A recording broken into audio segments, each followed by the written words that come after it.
शनिबार राति ललितपुरको बकुण्डोलमा निर्माणाधीन समिट अपार्टमेन्टका कारण आपसको जमिन भाँसिँदा अपार्टमेन्टसँगै 2 घर भत्किएका छन्। निर्माणाधीन उक्त अपार्टमेन्ट वरपरका क्षेत्रहरू प्रभावित बनेको अवस्था छ। भाँसिएका घर लगायत वरपर जोखिमपूर्ण रहेकाले उक्त क्षेत्रमा जान समेत निषेध गरिएको छ। एउटा घर पूर्ण रूपमा क्षतिग्रस्त भएसँगै 5 तले घरको 1.5 तला भाँसिएको देख्न सकिन्छ। सुरक्षाकर्मीका अनुसार उक्त घटनामा मानवीय क्षति भने भएको छैन। घर भत्किएका र जोखिममा रहेका घरका परिवार र त्यहाँका स्थानीय भने आक्रोशित देखिन्छन्। जमिन भाँसिएको क्षेत्रमा ललितपुर महानगरपालिकाको प्राविधिक टोलीले अध्ययन गर्ने क्रम जारी रहेको छ। हिजोको अवस्था त अलि तनावमय थियो।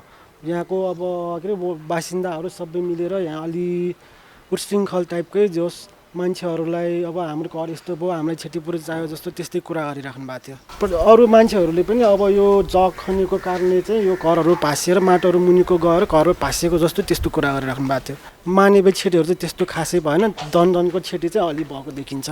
अहिले पूर्ण रूपमा भाँसिएको भनेको 2टा घर भाँसिएको छ, अनि अर्को उतातिर चाहिँ अलिअलि चर्केको क्र्याक भएको चाहिँ देखिरहेको भनेको सुनेको छु।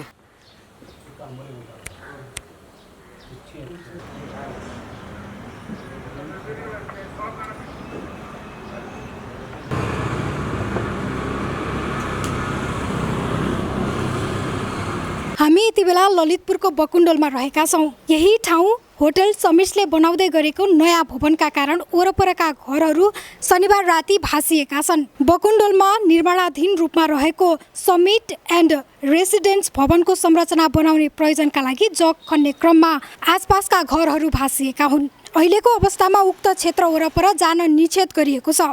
साथै भाँसिएको घर बाहेकका अरू घरहरू समेत जोखिमपूर्ण रहेको अहिलेको अवस्था छ।